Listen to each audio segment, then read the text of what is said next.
12:55 del mediodía del día 14 de abril, de mayo, perdón, de mayo.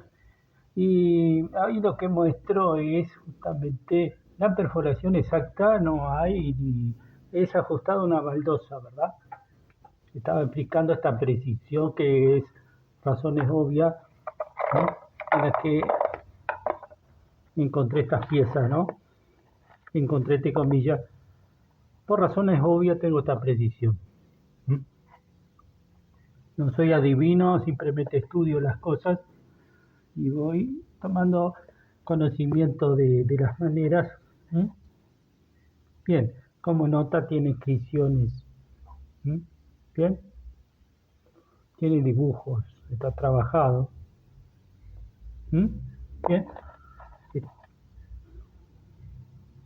esto procede de la exploración y al igual que esto refleja lo que es un hallazgo mientras recolectaba leña para ayudar a mi padre a hacer limpieza y demás.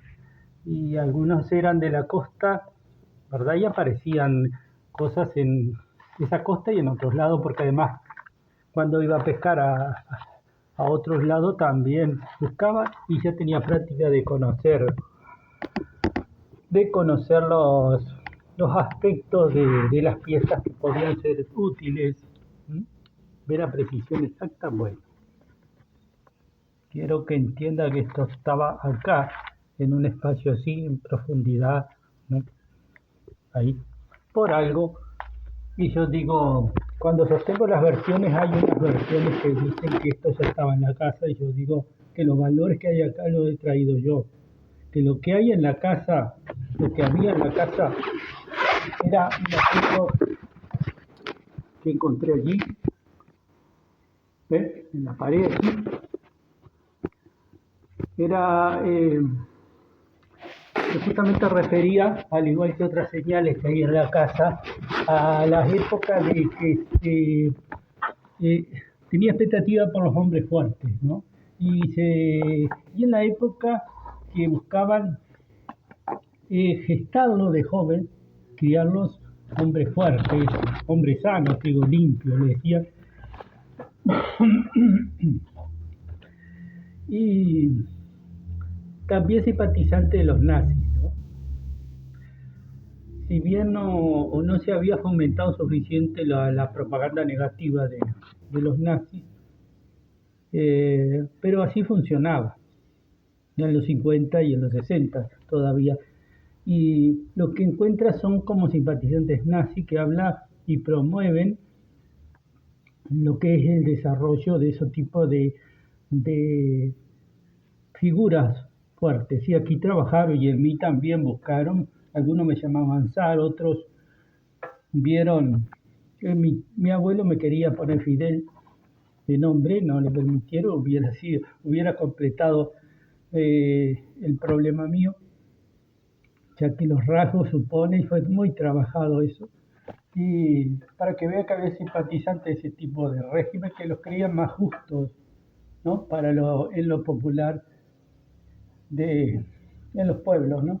Bien, otros optaban, claro, siempre por los hombres fuertes, aunque fuera de ideas comunistas, siempre buscaban líderes, ¿no? Y eso se nota incluso en la Segunda Guerra, había información también de planes de colocar, eh, desde la Antártida, hacer una base misilística con las B-1 y las B-2 también, y aparentar cibers de plataforma de lanzamiento que podíamos verlo y aproximar para ir ampliando el radio de alcance y conquistar todo el hemisferio sur, ¿no? En base al centro antártico. ¿Bien? Bueno, todo eso lo encontré en las piezas. Ahora, lo que hay acá en la casa, hay información, porque si las finanzas que tendría esos proyectos era la mencionada o aludida supuesta herencia italiana que tenía la familia, ¿no? Y que podría eventualmente ir a reclamar a Italia. y que parece afirmarse por los rasgos de la abuela Piedad, que era la abuela por parte de padre, la madre de mi padre. Ella tenía unos rasgos más parecido a lo italiano y más parecido a lo que fue el Mussolini. Y además en fotos de ella, también era el peluquero, era el padre, ya marcaba cortes de época, ya en esa época de entusiasmo de la Segunda Guerra Mundial y simpatizante, el corte ya se resaltaba aludiendo a los cascos de los alemanes en la Segunda Guerra Mundial y esos tipos de asuntos, ¿no? Bien, el problema es que el proyecto que hubiera pretendido se, se siguió un poco más a partir de que falleció la abuela Piedad en el 58, al final del 58, de una enfermedad, murió joven. Después continuó, el abuelo estuvo un tiempito más, el esposo, el padre de mi padre, y después se fue al sur, ya estaba muy abatido. Y acá continuaba la familia con mi padre y los hermanos y la familia de mi madre. Y ahí los planes ya no eran lo mismo, ya empezaba a los 60, nací yo y ya ve que me accidentaron cuando era muy pequeño, era un bebé, me llevaba mi madre en brazos, fue la famosa accidente colisión en Rodicerrito, ¿no? Pero ya ve que por acá no podía promoverse nada.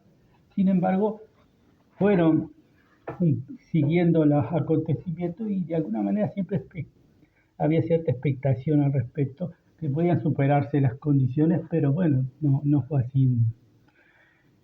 Y la financiación provenía por ahí.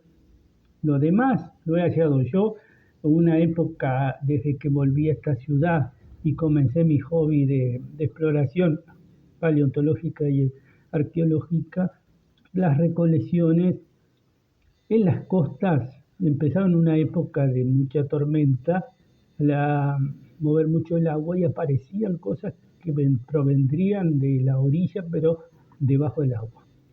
Aparecían piezas y así descubrí formas talladas, las formas que ellos tallaban para hacer una lucha eran bastones un poco irregular, no eran rectos, y trucos también, que esconder piedritas para en un movimiento hacer que la lanzaran.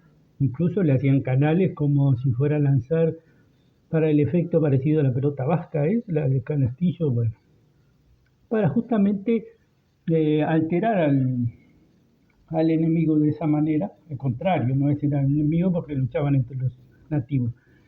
Eh, y aproveché esa oportunidad de algo sorpresivo para golpearlo en otro lado con los bastones y ese tipo de cosas, ¿no?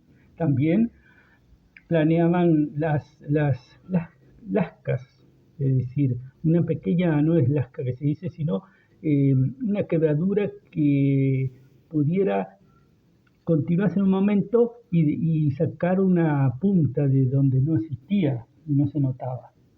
Por lo tanto, ya lo que era un bastón, sí, era un poco trampa, pero bueno, estaba entre el fuego. Y apareció unas cuantas cosas más, diseños de arcos y otras, y flechas y otras cosas más. Y solo empezó a tirar el agua hacia afuera. Encontré también unas tortas de cebo y aserrín y una aguja de madera que era de la que utilizaban para coser las bolsas llenas de carbón. Eso es la época del barón de Mauá, creo que fue, que estableció una industria de carbón en esta zona en el 800 por ahí. Y eso